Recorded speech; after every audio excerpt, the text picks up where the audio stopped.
இங்க ஒரு வேலைக்கு ஆள் எடுக்கிறதுக்காக எக்ஸாம் நடக்குது. ஆனா அந்த எக்ஸாமுக்கு கொடுத்த கொஸ்டின் பேப்பர்ல ஒரு கொஸ்டினுமே இல்லாம பிளைனா இருக்கு. அதை பார்த்ததுமே என்ன செய்யறதுன்னு தெரியாம எல்லாரும் முழிச்சிட்டு இருக்காங்க. ஏன்னா இந்த எக்ஸாம் ஆரம்பிக்கும் போதே 3 ரூல் சொல்லி தான் ஆரம்பிக்கிறாங்க. அது என்னன்னா, ஃபர்ஸ்ட் இவங்களுக்கு கொடுத்த கொஸ்டின் பேப்பரை வீணாக்க கூடாது. செகண்ட், இங்க நிக்கிற செக்யூரிட்டி கிட்டயோ இல்ல எக்ஸாமினர் கிட்டயோ பேச ட்ரை பண்ணக்கூடாது. தேர்ட், இந்த ரூமை விட்டு வெளியே போக கூடாது. அதே மீறி இவங்க சொன்ன ரூல்ஸ் மீறினா அவங்கள டிஸ்குவாலிஃபை பண்ணிருவாங்க. ஏன்னா இவங்க எடுக்க போற வேலைக்கு பொறுமையா நிதானமா யோசிக்கிறது தான் முக்கியம். இப்ப இவங்க எக்ஸாம் எழுதுறதுக்கு 80 நிமிஷம் டைம் இருக்கு. சரி, உங்களுக்கு ஏதாவது கொஸ்டின் இருக்கான்னு கேக்குறாரு. ஆனா யாருமே எதுவுமே பேசாம இருக்காங்க.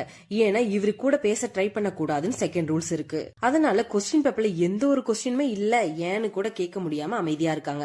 இப்ப டைம் ஓட ஆரம்பிச்சிருச்சு. எல்லாருமே டென்ஷனோட உட்கார்ந்துட்டு இருக்காங்க.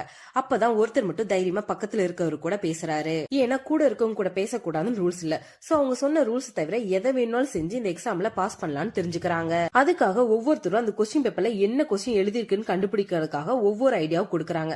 ஆனா எல்லாமே வீணா போயிருது. கடைசியில பார்த்தா ஒவ்வொருத்தரும் ஒவ்வொரு காரணத்துக்காக அந்த எக்ஸாம்ல இருந்து வெளியே போயிடுறாங்க. ஆனா இந்த பொண்ணு மட்டும் அதுல என்ன எழுதி இருக்குன்னு ஒரு உடைச்சு கண்ணாடி வச்சு கண்டுபிடிச்சிடறாங்க. அதுக்கப்புறம் தான் தெரியுது ஏதோ கொஸ்டின் இருக்கான்னு ஆரம்பத்துல கேட்டார்ல, அதுதான் அந்த கொஸ்டின் கண்டுபிடிச்சிடறாங்க. சோ டைம் முடியறதுக்கு முன்னாடி அந்த எக்ஸாம் உள்ள வந்ததும் நோன ஆன்சர் சொல்லி அந்த கம்பெனில செலக்ட் ஆயிடுறாங்க. அப்பதான் இங்க எக்ஸாம் எழுத வந்தர்ல ஒருத்தர் தான் இந்த கம்பெனியோட சிஇஓன்னு தெரிஞ்சுக்கிறாங்க.